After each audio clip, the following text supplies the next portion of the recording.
It's about punctuality and honesty. We advocate time consciousness and honesty. That's the meaning of WATCH. So that is the project of the PCIC in the Philippines. One of our flagship project and the most prestigious. So we are collaborating with our national chairman, Angelica Jones to make this project was successful for this year. For last year, there was no activity about project work. So we see to it that project work will be active and then successful for this year. And this tonight is the combination of our efforts through the help and effort of our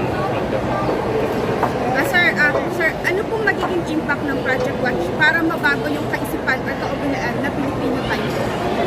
Yung impact ng Project Watch is to instill to the people, especially to the children, the advocacy of honesty and punctuality. You have to be on time because our Filipino time, we are famous for that.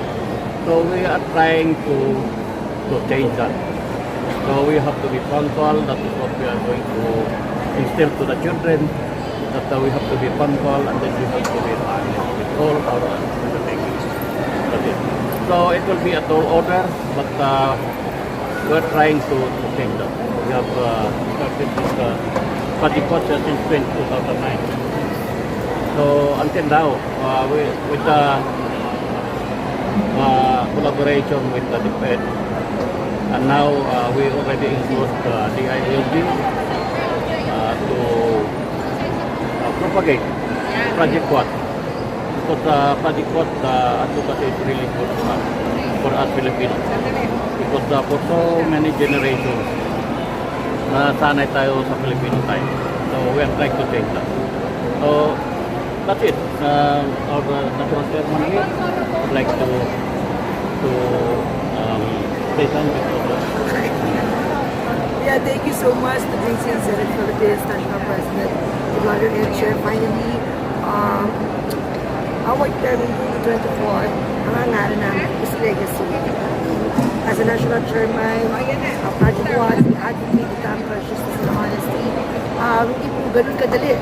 Mahirap po maging national chairman because, syempre, kumbaga it's nationwide, Area 1 to Area 5. Ang buong Pilipinas ay iniikot namin ng MPHM sa lahat ng school.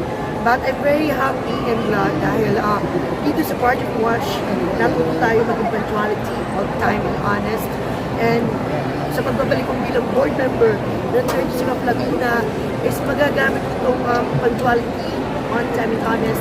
At itutuloy ko pa rin yung legacy sa distrito.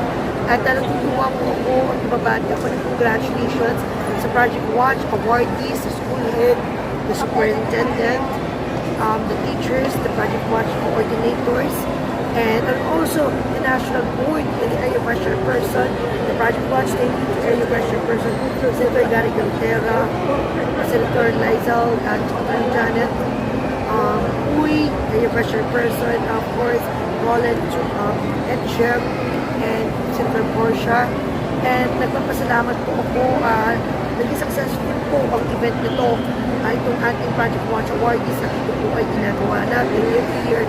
Pero ngayon lang po, tama sinabi ni MPHM the last year, walang awardees. So ngayon pin-award po namin ang 2022 awardees and 2024 awardees. So lahat po umating po dito, kaya na po nagpapasalamat po ko siyempre, especially sa City Mayor, Mayor Fricamante, ang ating mayor, talagang kita nila naman yung DP nag-sponsor sa atin. Of course, Mayor Agent Castillo Amante, kay Congressman Ambed Amante, and Vice Governor Karen Agapay, and of course, papasalamat din po siyempre kay Senator Winda Jalian, sa Chairman of Education, kay Senator Bong Villa, to support the Project Awards. And of course, thank you so much sa ating former Secretary KLG, Secretary Bernard Avalos, and Secretary Rebulla, and of course, the DepEd Secretary Sari Angara.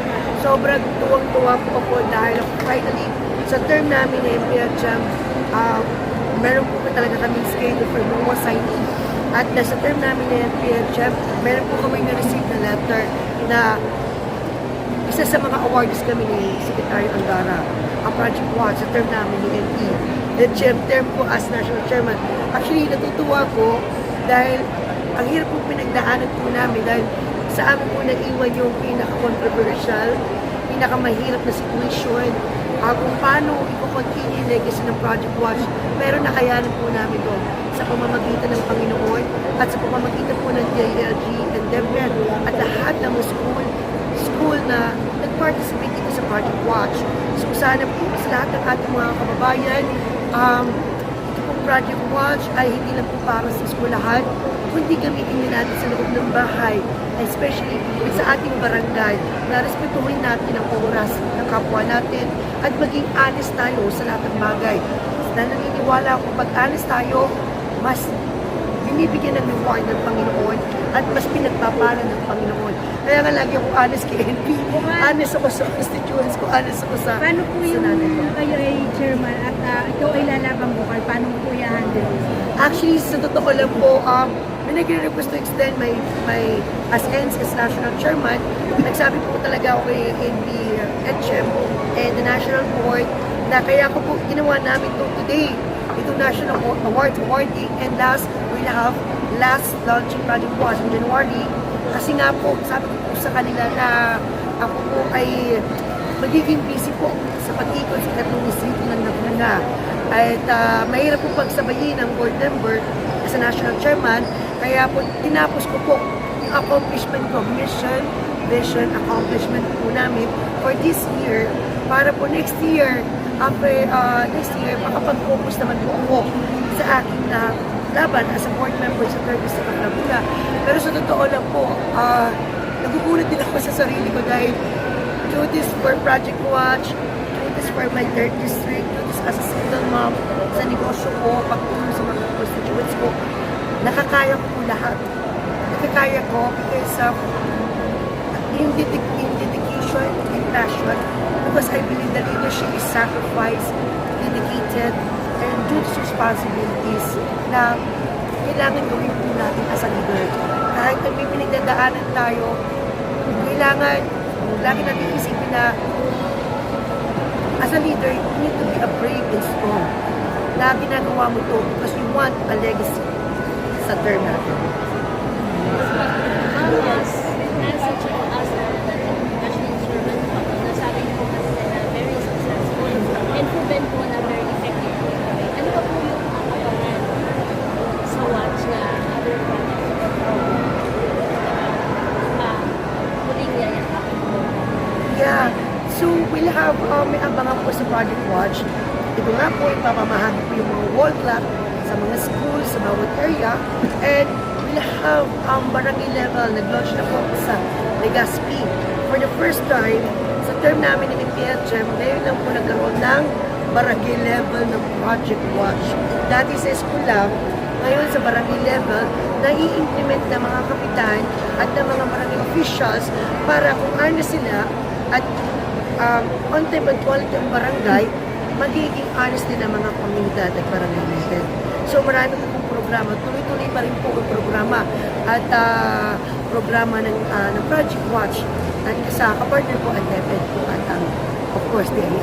Ma'am, wherein number one po ang honesty kahit po sa ating sa mga opisyales. Ngayon po, paano po ma'am ano magiging action sa mga hindi po honest na opisyales? There's hard ito. Actually, as the last usap po namin ni Secretary Bernard Avalos, ang sabi po nila sa amin, meron po silang criteria. So, hindi po magagaling sa JC Senate Philippines at Project Watch yung criteria ng honest and dishonest. So, manggagaling po sa DILG. That's why we'll have a MOA and agreement and criteria na mismo DILG at DepEd ang pipili kung sino pong honest at sino hindi honest. Kami lang po ay partnership na maging sponsor sa mga audits.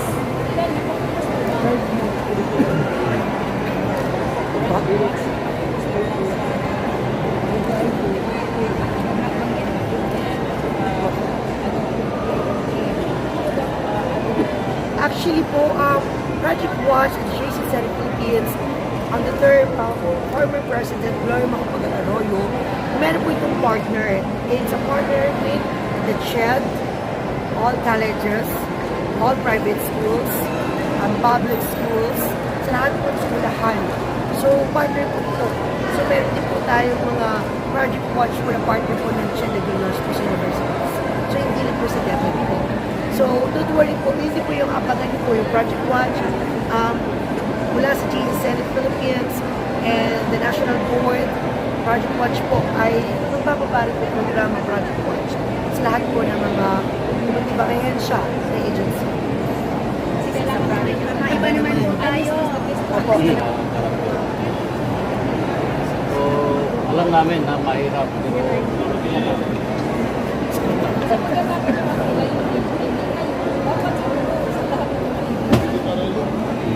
Depende po. Actually, with the Project Watch, the JC Center Philippines, nakafocus po ito sa lahat ng eskwelahan. It's only schools and the DILG Barangay and the PED and all schools. So, meron po kasi may mga bagay na, of course, tumadaan po sa National Board at ina-approve ng National Board. So, may inaasahan ba tayo kung ako sakali next year na same event like this po? Actually po, every po, meron pong national chairman, our national board. So, meron pong awardings every year. Depende po yan sa magiging bagong administrasyon. Depende Ganito kasi yan, Project Watch, lahat ng national chairman ng Project Watch will become a member of the Project Watch Council. So, next year, member na siya ng Project Watch Council. So, pwede siya magsalita doon. Kasi may experience na siya eh. Actually, president ngayon ng council. Oo. Ako po yung president Oo. ng council. So, pwede siya magsabi na itong na-experience namin, so itong dapat natin gawin. Meron po bang criteria or ano pong batayan sa pagpili para maging bahagi ng Project Watch? Yung pagpili po ng ating pong Project Watch po, lahat naman po welcome. Kung ikaw isang mamamayan, at isang barangay, the barangay level can give you as a Project Watch for this. So, siguro, next year, I will give advice the Project Watch Council, also in mention, the National Board, na magkaroon din ng awareness ng Project Watch sa DILG. DILG ng PPE, kung sino yung So, sila yung pinaka-honest. mag-identify kung sino yung dapat bibigyan. Kasi, we at TCI Senate Philippines, sa manpower kulang kami. We have to accept that. Sa yung resources namin kulang din. Pero napakaganda po na impact na. So, pero at least we made some impact. Ito, lalo na dito sa DepEd. Kasi ang target talaga namin yung mga small children, elementary grade. Kasi yun ang madaling turuan. At itong medyo may edad na, may mga na-gain na naman mga mga experience na hindi na masyadong So, ang target na talaga namin yan is to teach the children. Maliliit na bata. So, yung Project Watch po, tuloy-tuloy po yung continue sa Project Watch advocacies since binuhay po namin yung NTHM, yung legacy po ng Project Watch. So, I hope sana dito sa Laguna, sa buong province of Laguna, sa buong Pilipinas, ay, of course, makipag-participate po at i-adapt po ang ating magiging honest and actuality online Project Watch. Ito po yung pagkakataon na baka po meron pa kami hindi na Hindi na itatanong itanong. or any message po na nais niyo po ibahagi sa ating mga viewers. Sa ating mga kababayan all over the world, Ikaw muna may yung message po. Kayo po muna sir. Ikaw muna yung Itong Project Watch natin by the TCI Senate Philippines, tuloy-tuloy ito. In fact, nandito yung kanina, yung founder, tanda na, pero atin na nandito pa rin siya. Sinasama sa amin. Kasi gusto talaga niya mag-success yung parang franchise niya. Siya talaga yung So, more than 80 years old na pero kasama pa rin. So yung namin, target talaga namin dito sa Project Watch is to to inculcate to the mind of the people, Filipino people, na dapat na tayo mag-change sa ways natin. Pero ang ano lang namin, alam namin mahirap. Pero tandahan lang, you cannot do that in 1 month or 1 year time. Alam namin yan. So, ang ano namin ngayon is to situate na every year mag-active yung project. Unlike yung sa last year na hindi So, ito yung target namin na this year na during my term, our term, na maging successful. So, nangyari. Because yung ibang na nabigyan ng award itong gabi ito, marami ang 2022 pa. So, kami na ang nagbigay ng award nila ngayon. Pati yung nag-active ngayon, itong year na ito, binigyan namin ng award. Para next year, yung susunod sa amin, sila na yung mag-ano activity para bibigyan ng award sa December. Kasi kami, ang time namin is good for 1 year. So by the end of December, tapos na kami. Pero we'll have a launch in January before the turnover. So we need launch here in Laguna on my group. Supposedly dapat this December, sabi ko, loaded kasi Christmas party po ng mga district natin, mga constituents. So I go to the superintendent, January na lang po. So sa lahat po natin mga kababayan, sa lahat ng mga viewers, thank you so much and congratulations sa Project Watch Award is mula pa Area 1 hanggang Area 5, wala pa Mindanao, Visayas, Luzon, na bumiyahe sila at nagpagod at umastos, mas magpapaganda ng damit, makarating lang matanggap lang yung award because the award is priceless. Kaya thank you so much sa Project Watch Council and officers at the National Board.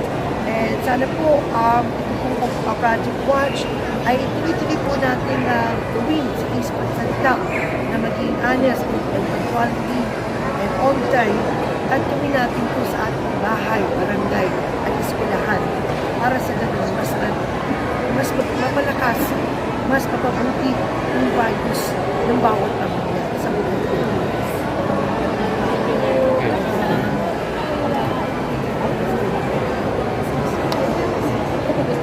Okay. Ay, nakalimutan ko pala.